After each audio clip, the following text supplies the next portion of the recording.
Now, Lucy Letby is a name that's entered the public's consciousness over the past few days and really over the past few months. It's this story of a woman, a nurse that murdered multiple babies and planned to murder more. She was just sentenced not too long ago. She was called cruel and calculated, and the judgment given is that she's going to spend the rest of her life in prison. The judge called it a cruel, calculated, and clinical campaign of child murder.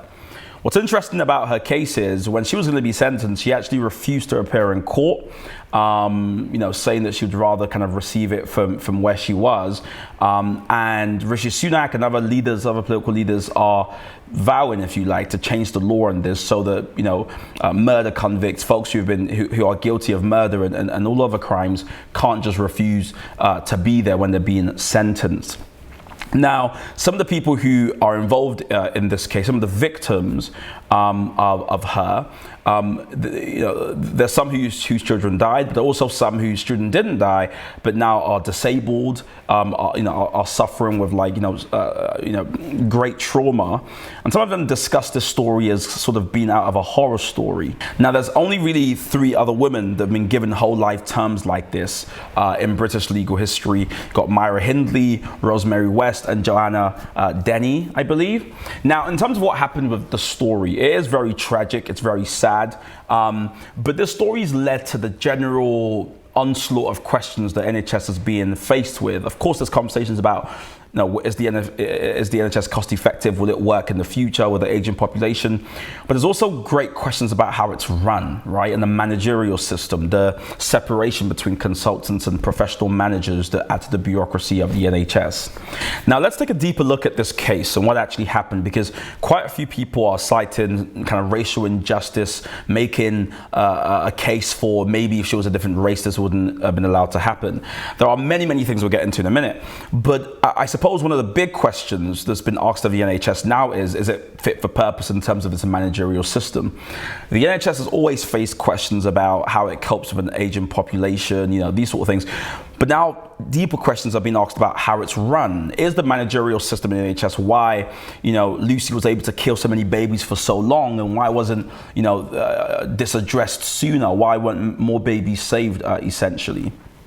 Now, this all began really in about 2015 when consultants at Countess of Chester's Hospital were raising concerns about a string of baby deaths they were seeing. So they took the concerns to the managers, right, of that hospital. Now, Lucy's name was brought up whilst they were making these sort of claims that something might be going on here. And they were actually made to apologize to her, citing unprofessionalism. They said that they were victimizing her. Now, Dr. Ravi is, I suppose, one of the key whistleblowers that actually brought this up. He's a consultant, a pediatrician at the Countess of Chester Hospital, and he became very convinced that this wasn't just sort of random babies dying, but actually something was going on here. And one of the key moments was when he saw Lucy attending to a baby that was supposedly in distress. Let's listen to an interview that the doctor gave to ITV News. That is a night that is etched on my memory and will be in my nightmares forever, to be honest. I was sitting at the desk just outside the room writing notes, and the nurse looking after the baby said she was popping to the delivery suite to go and talk to the parents, and she said, "I've left Lucy in there babysitting." Part of me was saying, you better go in and just check everything's okay, because you know what's happened before when Lucy's been on duty. As I walked towards the incubator, I could see on the monitors that the oxygen saturations, which is basically the baby's oxygen levels, were dropping. And they dropped to a level that ordinarily, number one, the alarms would have been going off. But number two, the nurse would have called for help. And Lucy Letby was standing by the top of the incubator. She didn't have her hands in the incubator. What was she doing then? Well, she was just standing there. Now, tubes become dislodged. But this was a 25-week gestation baby who wasn't kicking around, who wasn't vigorous. The only possibility was that that tube had to have been dislodged deliberately. The Royal College of Paediatrics and Child Health to conduct a review of the deaths.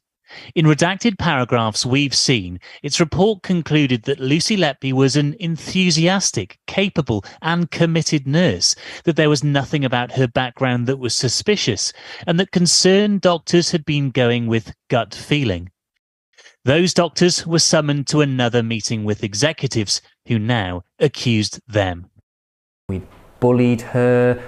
We'd behaved unprofessionally, we'd behaved in ways that were unbecoming to the profession, and then read out a letter from her, which was a very aggressive letter from her, basically saying, I'm coming back to work and you have to work with me, and I'm going to prove to you that I'm a great nurse and I'm not a killer like you say. And then Tony Chambers finished off by saying, so she's coming back to work, and this is the most chilling thing. I'm drawing a line under this, you will draw a line under this, and if you cross that line, there will be consequences for you.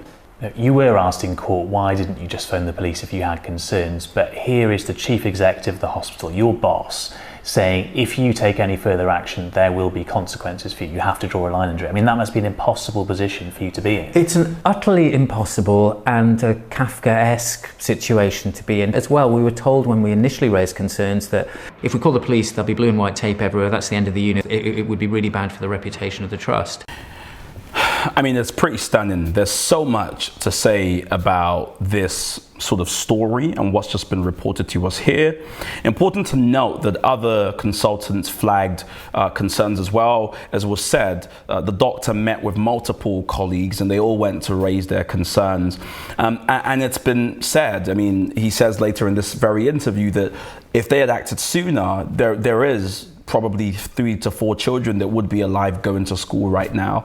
And so there's multiple things going on here. And I think a closer case study would show that there's all these interlocking parts. For instance, you know, Lucy's colleagues were vouching for her being enthusiastic, warm, kind, all these things.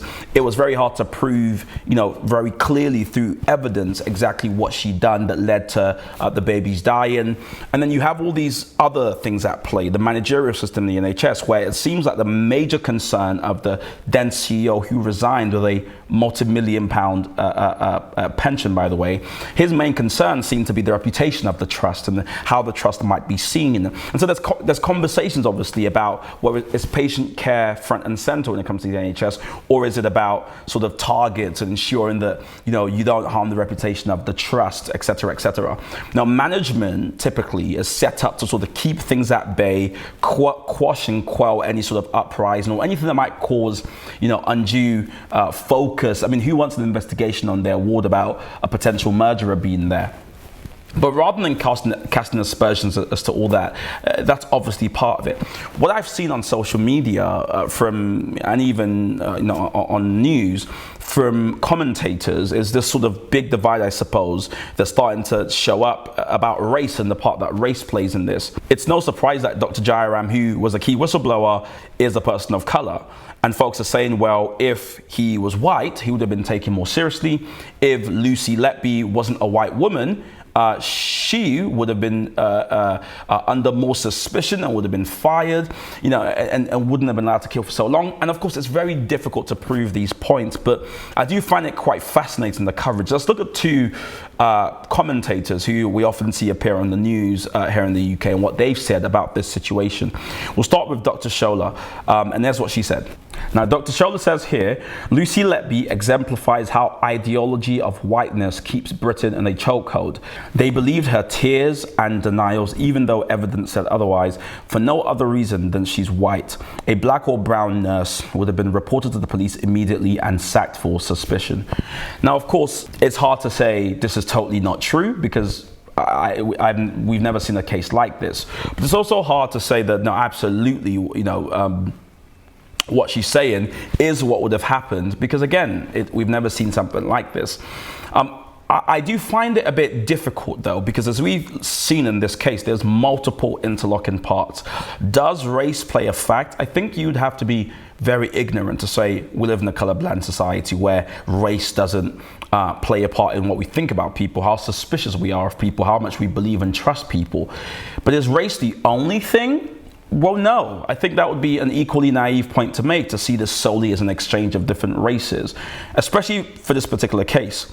other people raised their suspicions, as it were, who were white. So it wasn't that, oh, you know, it's just because it was a brown person that was raising suspicions, that's why no one listened to her. And equally, in terms of her being white, and that's the only reason she was allowed to stay, well, we have systems, we have unions that mean you can't just be sacked because someone has a gut feeling that you might be a rungan, so to speak. So I don't think that's the case neither. If anything, I think seeing it solely as an exchange built on race minimizes some of the issues, some of the larger issues I think also are at play here. So race is an issue, of course, but so is the managerial system, where you have managers that are divorced from the day-to-day realities of consultants and are paid an inordinate and obscene amount of money, right, to basically manage the NHS. What it leads to from folks who work in the NHS, including my mother, who I had a conversation with about this, is this system where it's actually pretty hard to get things done or get things moving, because you've got this kind of organized bureaucracy that leads to a sort of malaise in the NHS, where things don't move very quickly, where you know any problems you raise is often seen as, oh, you know, stop it, you're just causing issues, you're being sort of a do-gooder, let's not rock the boat. That larger organizational problem is not just unique to the NHS. It exists in most kind of bigger organizations. They have this institutional malaise where they don't deal with issues as quickly as they can. My fear with only calling it a racial issue is that all these larger problems of patient care not being center of the NHS go unresolved, and we just go, what we need to do is have more black managers, and these sort of like short-term, what seems to be fixing the issue. Well, the problem definitely includes race, but it's not solely about race. There's also commentary I saw from Ashaka from Navara Media, and here's what she said. This isn't going to make me popular, but I think it's incredibly reductive to say Lucy Letby would have been caught sooner if she was a woman of color, or that she was protected by her race. For one thing, I think that massively understates just how wrong things went. She goes on to speak about another nurse that was convicted in the 1990s of a similar crime, and the fact that they were both white, and so on and so forth. Now, her audience isn't having any of this. They vehemently disagree with her. Folks, just kind of criticizing her take, and I understand why you can have a different difference of belief and things like that.